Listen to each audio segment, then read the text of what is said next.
नमस्कार।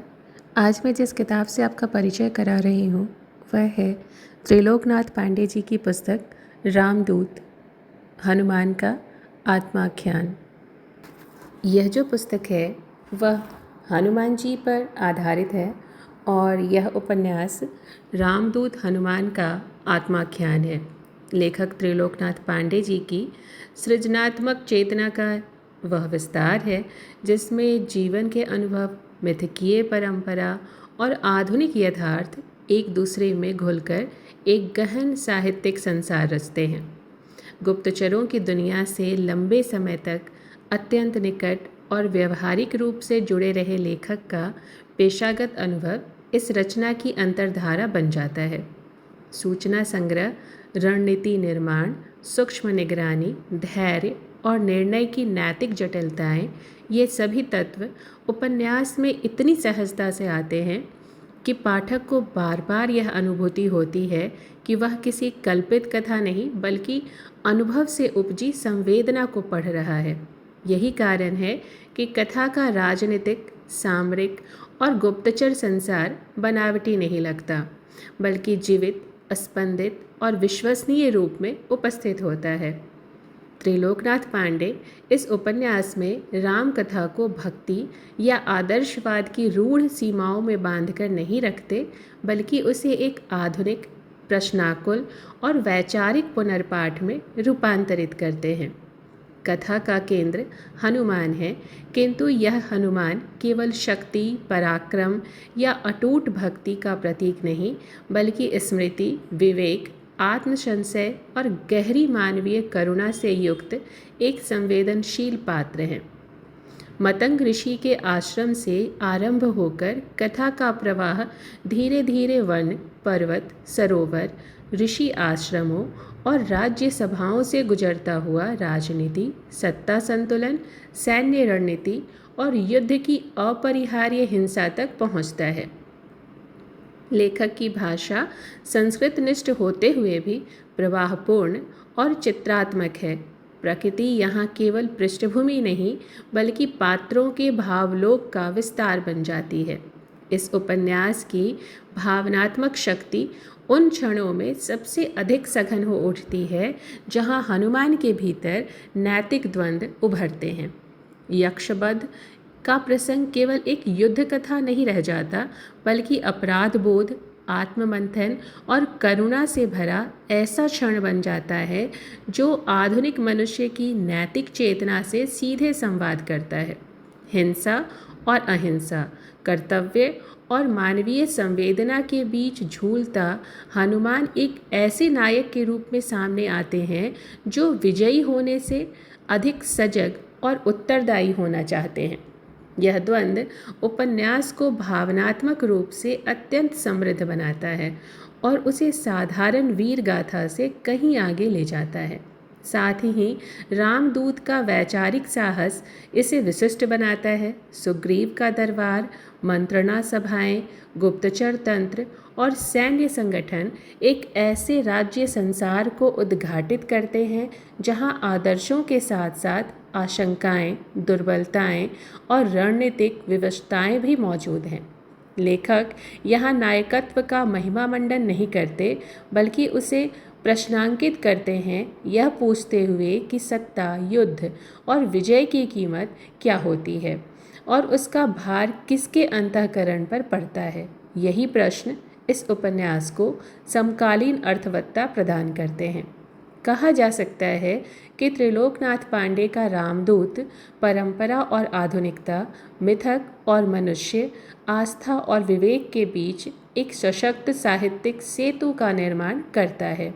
यह उपन्यास न केवल राम कथा को नए दृष्टिकोण से देखने के लिए विवश करता है, बल्कि पाठक को अपने भीतर झांकने, अपने नैतिक प्रश्नों से जूझने और मनुष्य होने के अर्थ पर पुनर्विचार करने का अवसर भी देता है।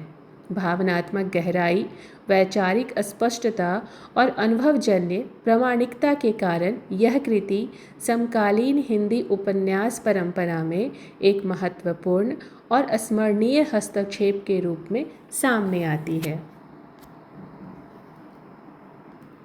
इस उपन्यास के एक छोटे से अंश का पाठ मैं कर रही हूँ। मैं अयोध्या पहुँचा तो पता चला कि भरत शत्रुघ्न दोनों भाई नगर से बाहर नंदीग्राम के निकट कुटिया बनाकर रहते हैं और वहीं से राजकार्य चलाते हैं। जब मैं भरत जी की कुटिया पर पहुंचा तो देखा सबसे छोटे भाई शत्रुघ्न जी कुटिया के बाहर पहरा दे रहे हैं और कुटिया के भीतर श्वेत वसनधारी तपस्वी रूप भरत जी एक जोड़े चरण पादुका की पूजा कर रहे हैं। ज्ञात हुआ कि यह चरण पादुका प्रभु श्री राम की है, जिसे राजा मान भरत जी अयोध्या का शासन चलाते हैं। जब मैंने प्रभु श्री राम का संदेश सुनाया तो भरत जी खुशी से उछलते हुए मुझे गले लगा लिए। उनकी आंखों से आंसुओं की धारा बह चली। थोड़ी देर चुप रहने के बाद वे मुझसे बोले, ऐसा सुखद समाचार सुनाने के लिए आपको क्या पारितोषिक दूँ बंधु हनुमान। वे फिर चुप हो गए, लगा कुछ सोच रहे हों। शीघ्र ही उन्होंने अपना मौन तोड़ा। अपने अग्रज पूज्य प्रभु श्री राम जी के साथ मैं आपको भी अपने हृदय में स्थान देता हूँ। मारे कृतज्ञता के मैं उनके चरणों में झुक गया तो मुझे उठाकर एक बार फिर वे गले से लगा लिए। इस अवधि में शत्रुघ्न जी मारे हर्ष के जड़ीभूत हो गए थे। उनसे कुछ बोला न जा रहा था। भरत जी ने शत्रुघ्न को सचेत करते हुए कहा, मंत्रिमंडल की आपात गोष्ठी यही तुरंत बुलाई जाए। आनन फानन में पूरा मंत्रिमंडल आ उपस्थित हुआ, जिसकी गोष्ठी प्रभु श्री राम की चरण पादुका को राजा स्वरूप साक्षी मानकर प्रारंभ हुई। गोष्ठी में प्रधानमंत्री सुमंत्र के अतिरिक्त मंत्रीगण दृष्टि, जयंत, विजय, सिद्धार्थ, अर्थसाधक, अशोक और मंत्रपाल थे। भरत जी एवं शत्रुघ्न जी भी गोष्ठी में सम्मिलित थे। मैं दूर बैठा देख रहा था। भरत जी ने प्रभु श्री राम के आगमन का सुसमाचार विस्तार से सबको सुनाया और इस अवसर को अपूर्व भव्यता से भर देने की आवश्यकता पर बल दिया। उन्होंने तुरंत 7 मंत्रियों की अध्यक्षता में 7 समितियां बनाईं और प्रधानमंत्री सुमंत्र को इसके पर्यवेक्षक का कार्य सौंपा। ये समितियां थीं अर्थसाधक के अधीन स्वच्छता एवं सजावट समिति, जयंत के अधीन स्वागत समिति, सिद्धार्थ के अंतर्गत मनोरंजन एवं सांस्कृतिक कार्यक्रम समिति, विजय की देखरेख में भोजन एवं आवासन समिति, अशोक के निर्देशन में शोभा यात्रा समिति, मंत्रपाल की अध्यक्षता में राज तिलक समिति और दृष्टि, जो अयोध्या का गुप्तचर प्रमुख में था, के अधीन विधि व्यवस्था समिति। इनमें मनोरंजन एवं सांस्कृतिक कार्यक्रम समिति, भोजन एवं आवासन समिति एवं विधि व्यवस्था समिति के पर्यवेक्षण का कार्य प्रधानमंत्री सुमंत्र को कार्य सौंपा गया। स्वच्छता एवं सजावट समिति और शोभा यात्रा समिति के कार्यकलाप के पर्यवेक्षण का दायित्व शत्रुघ्न जी को मिला, जबकि स्वागत समिति और राज तिलक समिति की गतिविधियों के निर्देशन का कार्य भरत जी ने स्वयं अपने पास रखा। मैं दूर बैठा भरत जी की प्रशासनिक प्रौढ़ता और प्रबंधन क्षमता पर मुग्ध हुआ जा रहा था। उस दिन रविवार था। तिथि थी कार्तिक मास की अमावस्या। उसी दिन प्रभु श्री राम पूरे दल के साथ अयोध्या पधारने वाले थे। उनकी अगवानी नंदीग्राम में होनी थी। मुख्य मार्ग समतल किया जा चुका था। जल छिड़काव करके मार्ग की धूल दबा दी गई थी। फिर मार्ग के दोनों ओर चतुरसम, चंदन, केशर, कस्तूरी और कपूर मिलाकर बनाया गया एक सुगंधित पदार्थ से मार्ग का सीमांकन किया जा रहा था, ताकि भीड़ को मुख्य मार्ग पर न आने को निर्देशित किया जा सके। मार्ग के अगल बगल के कुछ स्थानों पर विशेष जड़ी बूटियों को जलाकर वातावरण को सुगंधित बनाया जा रहा था। प्रातः से ही लोग वहां जुटने लगे थे। उन्हें मार्ग के दोनों ओर क्रमवार खड़े होने के निर्देश दिए जा रहे थे। मार्ग के प्रारंभ में एक ओर श्रेष्ठ ब्राह्मणों का समूह मंत्रपाठ एवं स्वस्ति वाचन के लिए खड़ा था, तो मार्ग के दूसरी ओर ऋषि मुनियों का एक समूह आशीर्वाद देने को उत्सुक खड़ा था। ब्राह्मणों के समूह के पार्श्व में कुछ दूरी बनाकर खड़े अश्वों पर विराजमान एवं शस्त्र से सुसज्जित क्षत्रिय युवकों का एक दल उपस्थित था। उसके बाद विभिन्न संगठनों जैसे श्रेष्ठी श्रेणियाँ, शिल्पी संघ, वाणिज्य मंडल, कृषक निकाय इत्यादि के लोग अपने अपने समुदाय के प्रमुख और ध्वज के साथ मार्ग के किनारे झुंड बनाकर खड़े थे।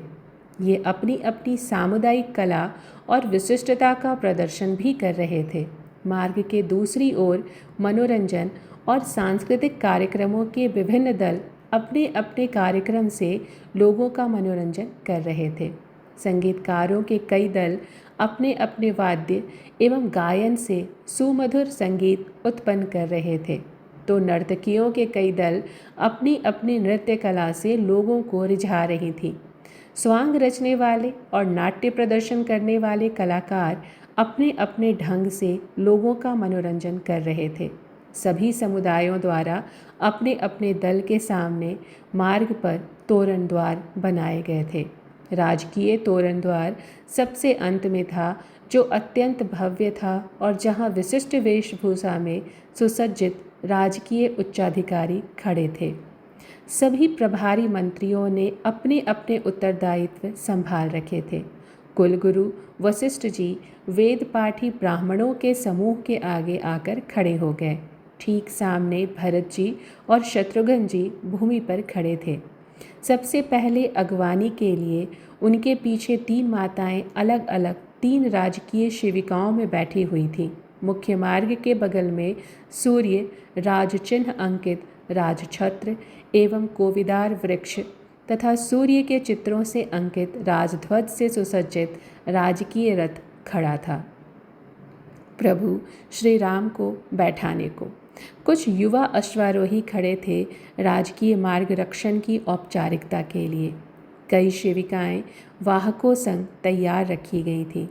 आगंतुक महिलाओं को नगर में ले चलने के लिए महावतों सहित सजे हुए हाथियों के झुंड खड़े थे, अभ्यागतों को बैठाकर नगर में ले जाने के लिए। दक्षिण पश्चिम कोण से सूर्य रश्मियों के प्रकाश में चमचमाता विमान आकाश में आता दिखा। प्रतीक्षारत लोगों में हलचल मच गई। नंदीग्राम के विशाल समतल क्षेत्र में विमान भूमि पर आ उतरा।